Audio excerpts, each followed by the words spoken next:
दोस्तों, बेंगलुरु में जॉब करने वाले 34 साल के अतुल सुभाष के केस ने पूरे देश को हिलाकर रख दिया है।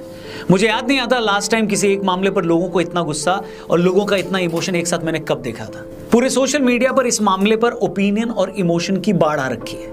मरने से पहले अपने कई पन्नों के नोट में अतुल ने जो लिखा है उसे पढ़कर आपका कलेजा फट जाता है। उसकी वाइफ और घर वालों के बारे में पढ़कर आप यही सोच सकते हैं कि कोई इंसान इतना घिनौना और लालची कैसे हो सकता है। इस लेटर में अतुल ने अपने 4 साल के बेटे के लिए जो बातें लिखी हैं दोस्तों, उसे पढ़कर आप परेशान हो जाते हैं और बार बार यही ख्याल आता है कि काश अतुल के इस दुख का पहले पता होता तो कोई कुछ कर पाता, अतुल को इस दुनिया से जाने से रोक पाता, उन्हें उनके बेटे से मिलवा पाता।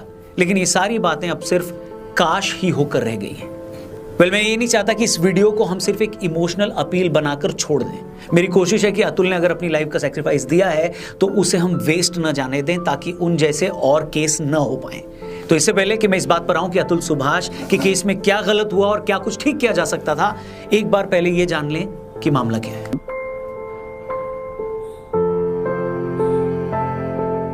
आपको बता दें, मूल रूप से बिहार के रहने वाले अतुल सुभाष बेंगलुरु में as an AI engineer job कर रहे थे। खुद अतुल ने अपने आखिरी नोट में बताया कि उन्होंने 2019 में एक मैट्रिमोनी साइट से मैच मिलने के बाद निकिता सिंघानिया से शादी की थी। शादी के अगले ही साल 2020 में उन्हें एक बेटा हुआ।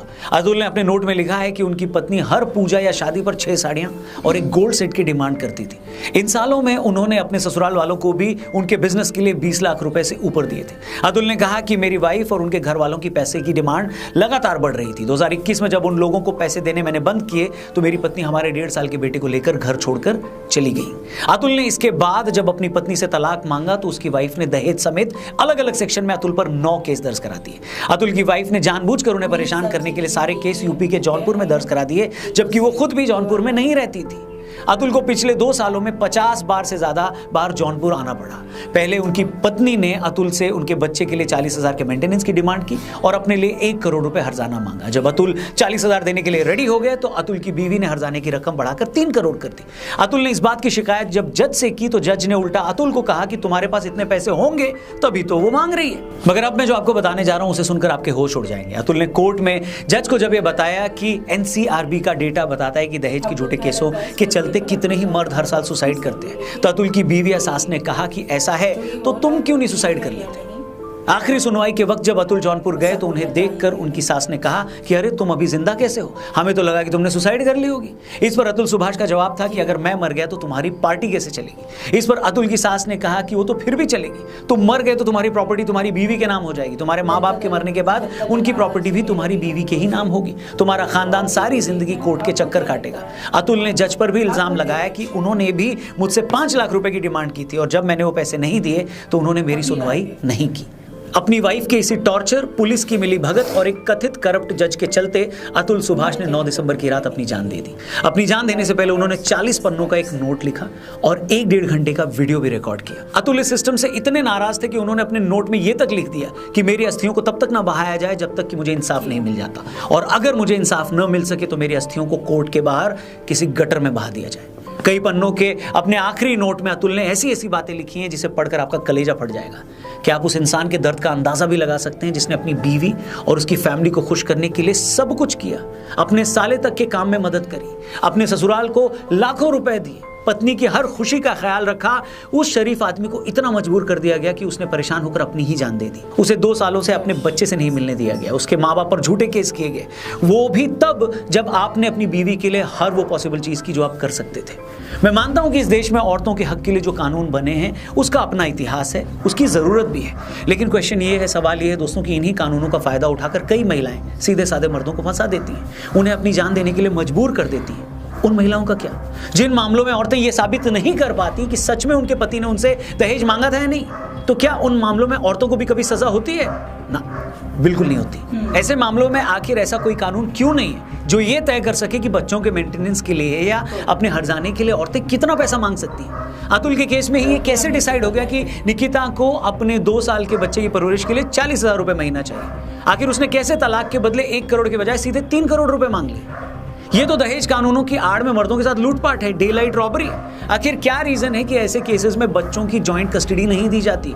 क्यों बाप को तरसाया जाता है? वो बेचारे तो अपने बच्चों का मुंह तक नहीं देख पाते। मैं साफ कह दूं कि जब मैं ये सारी बातें कर रहा हूं तो मैं कोई 498 या दहेज प्रताड़ना के लिए बने कानूनों के अगेंस्ट नहीं हूं। हर साल सिर्फ दहेज के मामलों में परेशान होकर 8,500 महिलाएं अपनी जान दे देती हैं। ये नंबर ही बताने के लिए काफी है कि ये लॉ कितना जरूरी है। लेकिन प्रॉब्लम वहां है जहां शहरी इलाकों में कुछ औरतें इस कानून को हथियार बनाकर मर्दों को ब्लैकमेल करती हैं, उनसे पैसे ऐंठती हैं, उनके माँ बाप को जेल भिजवा देती हैं और आदमियों को पता ही नहीं होता कि करना क्या है। आखिर क्यों मर्दों के हैरेसमेंट के लिए कोई कानून नहीं है? सवाल यही है। मैं कहता हूं साल में ऐसे 1000 केस भी क्यों ना आते हो, लेकिन कोई कानून तो होना चाहिए जिसका सहारा लेकर आदमी भी, मर्द भी अदालत में जा सके, अपनी बात रख सके। आज हम एक अतुल सुभाष की बात कर रहे हैं, लेकिन ऐसे कितने ही मामले हर रोज अखबारों के 8-9 पन्ने पर छपकर खत्म हो जाते हैं और किसी को हवा तक नहीं लगती। कुछ दिन पहले इसी तरह के एक मामले में सब इंस्पेक्टर हरीश ने अपनी जान दे दी। इसी तरह प्रोफेसर दीपांशु का मामला है, वो भी 1.5 साल से अपने बच्चे से नहीं मिले थे। इसी तरह के केस में मुंबई के संदीप पासवान ने भी अपनी जिंदगी खत्म कर दी थी। उनकी मंगेतर और उनकी फैमिली उन्हें लगातार टॉर्चर कर रहे थे। उन्होंने भी अपनी जान देने से पहले 20 पेज का एक नोट लिखा था और 20 मिनट का एक वीडियो बनाकर दुनिया को अलविदा कह दिया था। इसी तरह का केस तमिलनाडु के वास्को अनिल का भी है, जिन्होंने शादी के सिर्फ 2 महीने बाद ही अपनी जान दी थी। उनकी अपनी बीवी से जरा सी कोई बात हुई थी, जिसके बाद उसके ससुराल वाले लगातार उन्हें जेल भिजवाने की बात कर रहे थे, धमकियां दे रहे थे। वास्को के ससुर यूपी पुलिस में कांस्टेबल थे। वास्को की मौत के 1.5 साल बाद भी पुलिस ने इस मामले में कोई रिपोर्ट नहीं लिखी, लेकिन उनकी पत्नी ने जरूर वास्को के माँ बाप पर केस करवा दिया।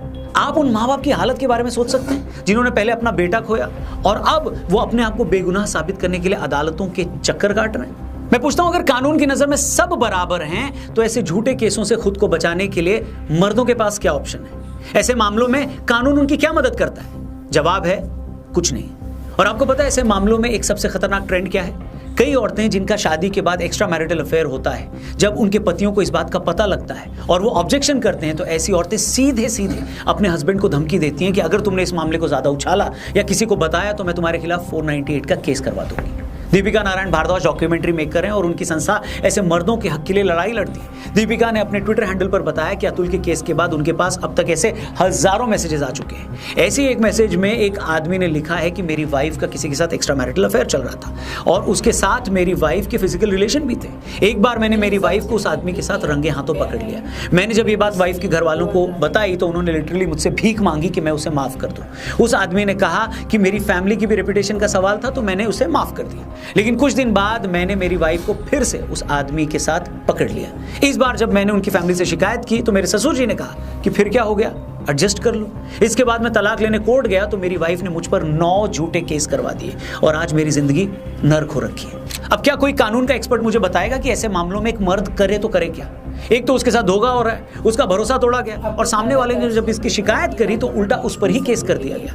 मतलब जैसे लॉज हैं उसमें आदमी अपनी बीवी का धोखा भी सहे और उस पर ऑब्जेक्ट करे तो उल्टा उस पर ही केस कर दिया जाए। ये किस तरह की सोसाइटी बना रहे हैं? मैं फिर कह रहा हूं कि ऐसा नहीं है कि औरतें धोखा देती हैं तो आदमी नहीं देते, आदमी उससे कहीं ज्यादा देते हैं। औरतें अगर दहेज के झूठे मामले दर्ज करवाती हैं तो औरतों के साथ दहेज के लिए होने वाले सच्चे मामले भी लाखों में हैं और ऐसे ही मामलों में औरतों को ताकत देने के लिए 498 जैसे कानून भी बने। लेकिन फिर सवाल यही आता है कि अगर औरत भी आदमी की तरह चालाक है, धोखेबाज है, लालची है, तो ऐसे मामलों में यही कानून आदमी को यानी मर्द को क्या ताकत देता है? इसका जवाब है कुछ नहीं। हमारे साथ प्रॉब्लम यह है कि जब भी हम औरतों के साथ जुड़े किसी एक मुद्दे की बात करते हैं तो हम ये मानने को तैयार ही नहीं होते कि मर्द भी तो विक्टिम हो सकता है। जैसे कुछ साल पहले जब पूरी दुनिया में मी टू मूवमेंट चला तो दुनिया भर के मर्दों को नेम शेम किया गया। सालों बाद औरतों ने आगे आकर बताया कि कैसे कैसे किस किस आदमी ने उन्हें कब कब टॉर्चर किया, उसका शारीरिक शोषण किया। मुझे लगता है कि ये मूवमेंट सही था। इससे बहुत सारे मर्दों के मन में डर भी आया कि हमने भी कोई गलती की तो हमारी भी ऐसे ही बदनामी हो सकती है। लेकिन मेरा एक सवाल है दोस्तों, अगर कुछ औरतों को आगे बढ़ाने के लिए मर्दों ने उनसे कुछ फेवर मांगे और कुछ औरतों ने ऐसा करने से मना कर दिया, अगर ये एक रियलिटी है तो एक रियलिटी ये भी है कि न जाने ऐसी कितनी महिलाएं भी हैं जो अपने औरत होने का फायदा उठाकर दफ्तरों में, ऑर्गेनाइजेशंस में आगे बढ़ जाती हैं। क्या आपके ऑफिस में ऐसी कोई लड़की नहीं है? और क्या इन लोगों की वजह से जेन्युइन एम्प्लॉइज को नुकसान नहीं होता? फिर चाहे वो कोई लड़का हो या लड़की क्यों ना हो। अब आपके सामने कोई अगर सबूत के साथ ये कह भी दे कि फला लड़की इस तरीके से आगे बढ़ी है, उसने मेरा ये नुकसान किया है, तो क्या आप उस मर्द की बात सुनेंगे? बिल्कुल नहीं सुनेंगे। सच तो ये है कि बात कितनी भी सच्ची क्यों ना हो, उल्टा उस मर्द को ये कह दिया जाएगा कि तुम एक औरत की ग्रोथ से जलते हो, तुम झूठे हो, तुम्हें शर्म आनी चाहिए। मैं फिर कह रहा हूं कि ये एक सेंसिटिव मामला है, लेकिन क्या वजह है कि हम दूसरी तरफ भी कुछ गलत हो सकता है इस बारे में सोचने के लिए तैयार ही नहीं होते। और कोई भी सोसाइटी जब एक तरफा नैरेटिव बनाता है तो वो एक साइड को पूरी तरह से विलन और दूसरे को पूरी तरह से विक्टिम बना देता है। जैसे ब्राह्मणों ने अगर एक वक्त कुछ जातियों पर जुल्म किए तो कुछ लोगों ने आज तक पूरी ब्राह्मण जाति को ऑपरेसर बना रखा है। अगर पेट्रियार्कल सोसाइटी में मर्दों ने सालों तक औरतों पर जुल्म किए, उन जुल्मों से बचाने के लिए हमने औरतों के लिए कुछ कानून बनाए, तो इसका मतलब ये नहीं है कि उसका उल्टा नहीं हो सकता, मर्द भी विक्टिम हो सकता है। हेलो, हिंदी के उपन्यास सम्राट प्रेमचंद्र का एक मशहूर नॉवेल है कर्मभूमि। कर्मभूमि में एक जगह प्रेमचंद जी अपने कैरेक्टर से कहलवाते हैं कि आप लोग कहते हैं कि महिला, दलित, भूमिहीन ये सब प्रताड़ित होते हैं, लेकिन इस बात की क्या गारंटी है कि अगर इन सबको कल को वैसी ही ताकत मिल जाए तो ये सब भी वैसा ही शोषण नहीं करने लगेंगे जैसा इनका होता है। मतलब बुराई आदमी या औरत, ऊंची जाति या नीची जाति में नहीं है। बुराई उस ताकत में है जो एक इंसान को पैसे या कानून या अपनी जाति धर्म से मिलती है। अब ये उस आदमी पर डिपेंड करता है कि वो उस ताकत का कैसे इस्तेमाल करता है। दहेज विरोधी कानूनों ने जहां लाखों करोड़ों औरतों को ताकत दी है, तो यह भी सच है कि इन्हीं कानूनों की ताकत का इस्तेमाल करके लाखों मर्दों का भी वैसे ही शोषण हो रहा है जैसा औरतों का होता आया है। लेकिन जरूरत इस बात की है कि इन कानूनों का गलत इस्तेमाल होने से रोका जाए, मर्दों को भी कानून की प्रोटेक्शन दी जाए, ताकि अतुल सुभाष जैसे भले लोगों को यूं मजबूरी में दुनिया को छोड़कर जाना न पड़े। बाकी आपकी इस मामले पर क्या राय है, क्या ओपिनियन है, कमेंट करके जरूर बताइएगा। क्या आप अपने अगल बगल किसी ऐसे मर्द को जानते हैं, किसी ऐसे व्यक्ति को जानते हैं जिन्हें इसी तरीके से झूठे केस में फंसाया गया है, कानून का गलत इस्तेमाल करके उन्हें भी परेशान किया जा रहा है? उनके बारे में भी कमेंट करके जरूर बताइएगा और इस वीडियो को हर एक व्यक्ति तक पहुंचाएगा, अपने हर एक फ्रेंड से शेयर करिएगा। चैनल भी सब्सक्राइब करके जाइएगा। Thank you for watching. जल्दी मिलते हैं। जय हिंद, वंदे